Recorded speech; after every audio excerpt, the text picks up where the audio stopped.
It's all about consistency in the short game and the putter. Let's do this!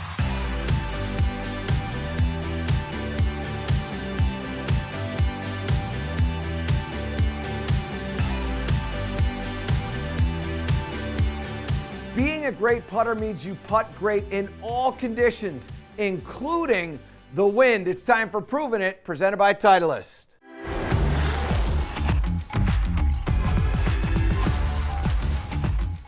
How do we become a great putter? How do we become a great putter even in the wind? Well, there's a couple of things that you need to pay attention to. One of them is weight distribution, and one of them is what are you doing with your arms? So let's first start talking about the weight distribution, because what happens to us all when we get in that windy condition, and it doesn't have to be blowing 30 all the time, it just has to be a little inconsistent. It moves the body around, it moves the pant legs, it moves all kinds of different things.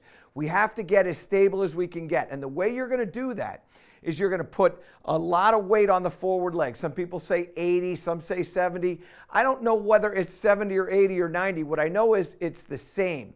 And the way you judge the same is this. When you get set up, you set the ball so that it's one putter head inside of your left foot.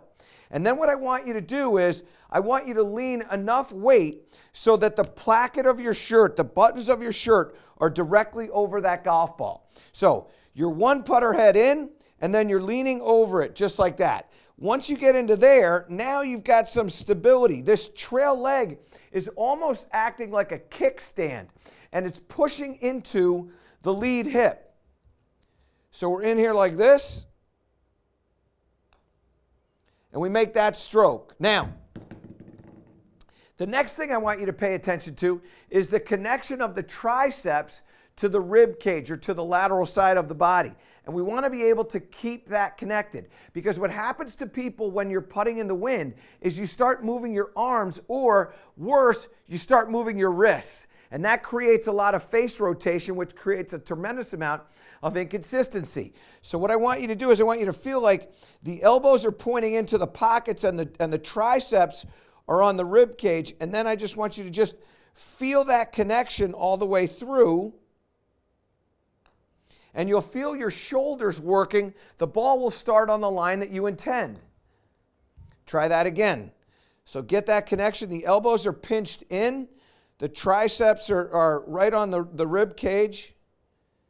And then you're going to feel your shoulders. They'll just feel like they're rocking. Now, we put it all together. Put the soup together, mix it all up, get a little pepper in there. Now what we're going to do is we'll make sure the ball position is correct. That trail leg is pushing into the lead leg. And then what we're doing is we're feeling that connection in here like this. I don't want you to hold it tight, but I want to make sure that those are feeling connected to the chest, and then the chest is just moving back and forth down the line just like that. And what you're going to feel is you're going to feel very, very stable. And that stability is going to allow you to be consistent in the wind. It'll also feel like the stroke is maybe just a touch faster. That's what it may feel like. And that's not a bad thing, because what we don't want to have happen is we don't want that putter to be taking a slow amount of time in the wind. That'll give it a chance to move. All right, so lean into that lead leg. You're feeling that pressure from the trail foot, triceps connected. And then we feel the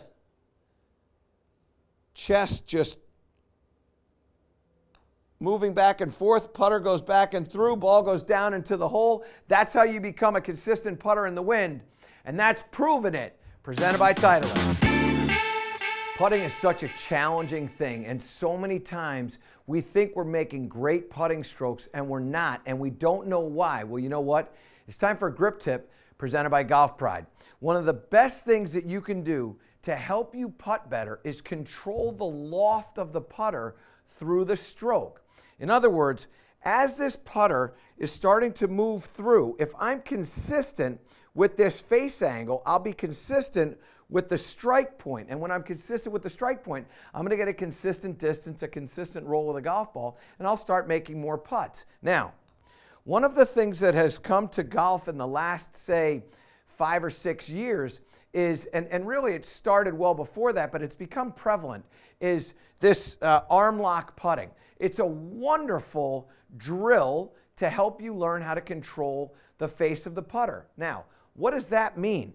Well, when we start working on a putting stroke and we start to throw the putter head or toss the putter head, what we end up getting is, let me put this down. What we end up getting is an inconsistent strike on the ball, and we get an inconsistent launch. The ball will actually jump up in the air, sometimes with a little bit of backspin. Most times it jumps off with a little bit of right spin or toe spin, and we start to create a completely different read on the putt. What I want you to experiment with an alignment stick is just put this right on the putter shaft, just like this. So it's on the outside part, no higher than the elbow. And just get used to feeling the pressure of the top part of that alignment stick up against the forearm all the way through the stroke. And when you get that feel, what you're going to be doing is feeling the putter almost dragging instead of tossing. And when you start to get the feel of that drag, what you start to realize is you're getting a consistent move in that loft of the putter. It's not changing. Changing loft in the putter is creates such an unpredictable roll on the golf ball that you have no way to predict or feel the speed of the stroke, the speed of the putter head, the speed of the ball, the speed of the putt. You lose speed. Just get that alignment stick. And by the way, you can use a shaft. You can use, I've seen people using yardsticks, which is fine. It's a little clumsy with a yardstick, but the point is that what you want is you want to get the feeling that this and this are connected, that the forearm and the putter shaft are connected, and this arm lock putting allows you to do that. It's a wonderful drill. When you get comfortable with that, now we get into feeling that same maintenance of forearm, wrist angle to putter shaft. And when you start to get that, what you're going to get is you're going to get a consistent strike on the ball, and the ball's going to start to roll true. It's also going to roll consistently the same. And this will help you also not make more putts, but read greens better, because you don't have to now figure out, well, what happens at the end because the ball didn't get there. You'll start getting true speed. You'll start to get consistent with it, and you'll start to now feel like, yeah, I can make this, instead of hoping or wishing that you can make it. Yeah, that's a lot of putts made. And you know what? That's a grip tip presented by Golf Pride. So you've hit that perfect approach shot to 12 feet. Your first chance for a birdie of the day.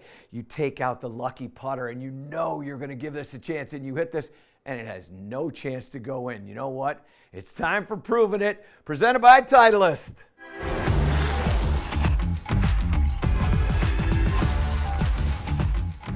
We'll have no more of those misses. Those birdie opportunities are so important. We have to take advantage of them. Now, why are we missing those putts? Well, here's why.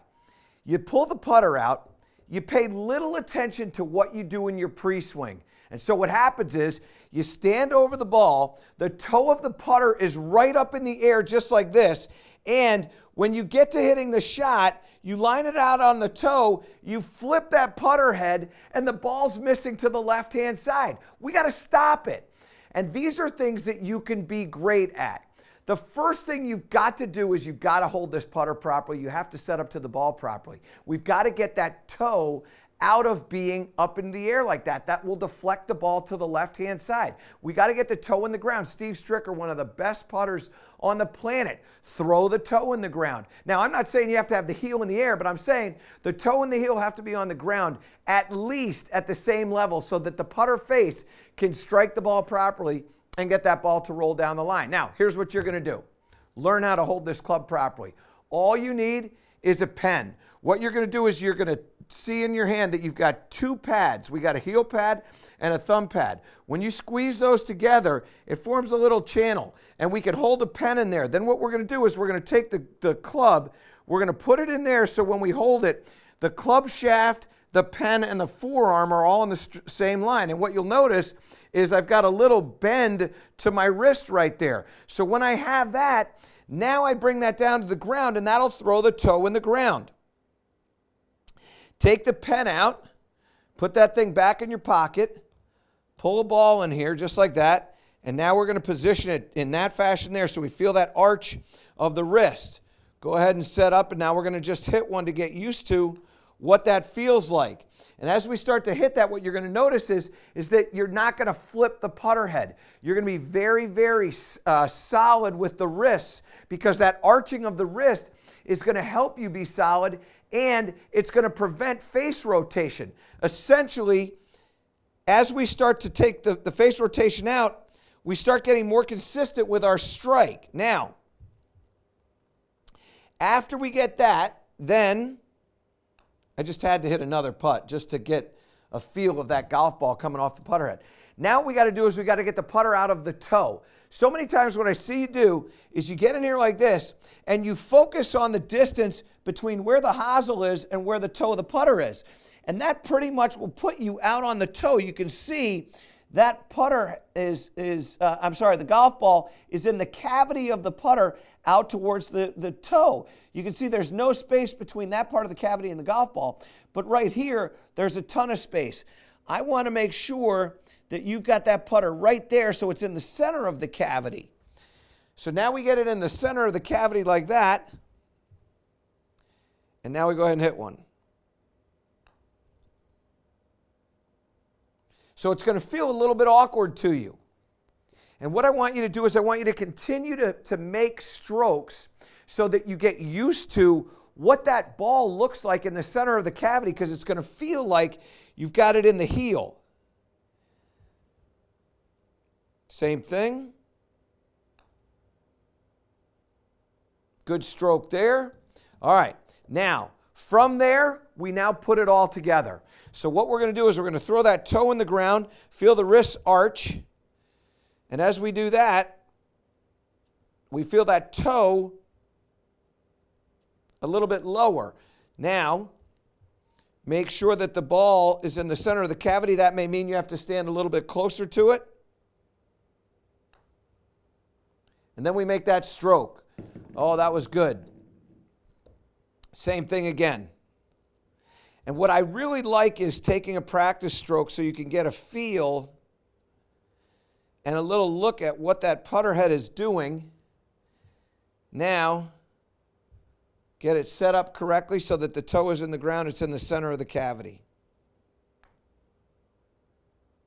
That was not my best stroke. I got to hit one more here. I know time is an issue. I get it. Same thing. Toe in the ground. Beautiful there. Now, center of the cavity. I may have pulled it just a little bit. You know, I lied to you. I'm a liar because I can't leave without making one. Come on. You got to do what I said to do. Set it up. No practice stroke this time. We're working on time. Oh, are you kidding? It's not going in today. I got to make sure I get this one. Will you thank you. I was going to say, this will not happen on my watch. Toe in the ground, in the center, and then... So clearly I've got a little bit of work to do, but with a little deflection and a little help, in there. That's what I want you to do. So pay attention to these things. I'm telling you, they're going to help you putt much better. Follow that Steve Stricker model. Throw the toe in the ground. Get the arch in the wrist. Make sure you've got that ball in the center of the cavity. These are things that everybody can do. You can control what you do before you put that putter into motion. And when you do that, you're going to find the center of the club face when you're putting. You're going to be consistent with your speed. You're going to be consistent with your line. And you're going to make those birdie putts. And that is Proving It, presented by Titleist. Being good in short game is understanding you have to control two distances. The distance the ball is in the air and the distance the ball is on the ground. And it's time for a transformational tip presented by Morgan Franklin. Now what I've got here is I've got my 9-iron. What I'm going to do is I'm going to hit a shot that's going to land about say 10 yards. And then after that, it's going to have a distance that it's going to carry to. And then we're going to figure out what that ratio is. And we're going to go through here to give you an idea of how important the landing area is. So many times you go out to hit short shots, you don't think about the landing area, and as a result, you get intimidated. Oh, I don't want to hit it too far. I don't want to hit it too short, and you don't know where to land it. Well, you know what? It's got to stop. It's got to change, and it stops now. So I'm going to just hit what I hope is a shot that goes 10 yards in the air. And with this 9-iron, we're going to figure out what the rollout is. So that one there, about 13 yards. I can do a little bit better. It's not bad, but I think I can do a little bit better. And by the way, it went a total of 28 yards. So we know we've got a little bit more rollout than we have airtime after the strike. There's a shot that's about 12 yards. So good. So I got a 12-yard shot. Now I got to write this down. So my 9-iron, it was 12 yards in the air, and it rolled out to 29 yards. Now, what's that ratio? Well, I'm going to say at least there's 2 12s, almost 3 12s, so it's almost 30%. So, again, rounding up here, carry the 1, do all those other things, about 30%. So I'm going to go about 30% right here. Okay? Now, time to go to the pitching wedge. Same thing, trying to hit a shot that's going to carry about 10 yards in the air.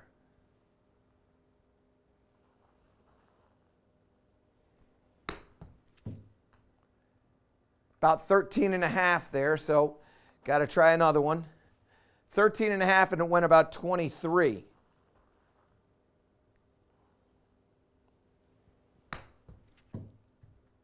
There you go. All right, so that's 11.4. So we'll just say 11. And that one went about 21.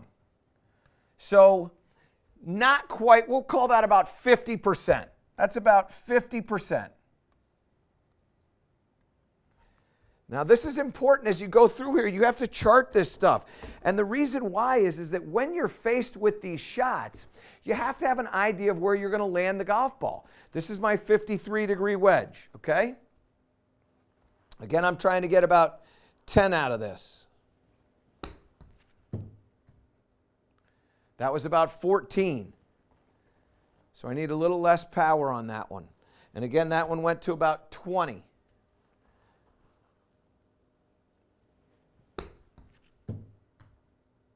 That's about 13. I got to give it one more shot. Whatever I get here, this is what we're going to go with, okay? So here we go again.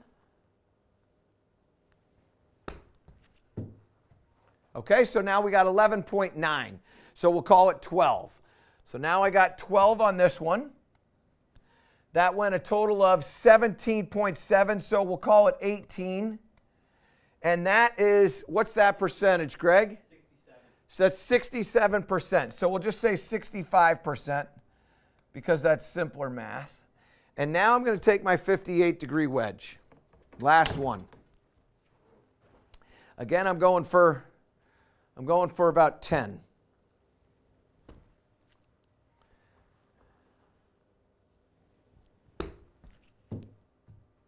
Okay, so I got 11.7. So we'll just make that 12. So that's 12, and that went 16. So that was 12, 16. What's that one? 75%. All right, now, what does that mean? That means that when I'm playing, and this is what I'm really paying attention to. I'm looking at what I've got. My 9-iron right here is 30% of the way. My pitching wedge is now 50% of the way. My 53-degree wedge is 65% of the way, and my 58-degree wedge is 75% of the way. So when I have a shot, whatever the shot is, so let's do me a favor, Greg, pull up a 30-yard shot for me. So I've got a 30-yard shot. I want to hit this about 75% of the way. 75% of the way on a 30-yard shot is going to be, what do you think that is, Greg? About 25 yards, something like that? So I want to hit a 25-yard shot so that it stops just shy of that 30. and I hit that one about 20, so I know that that's well short. By the way, that only rolled out about exactly what we thought it would roll out, about 24 yards. So it rolled out about 4 yards, about 75%. That one again, not quite enough distance. I need a little bit more air time. So as you start to hit these shots and as you start to practice, you now have a percentage that you know you're trying to hit. I'm trying to get this thing to fly about 25 yards. And when I get that, now I'm going to be able,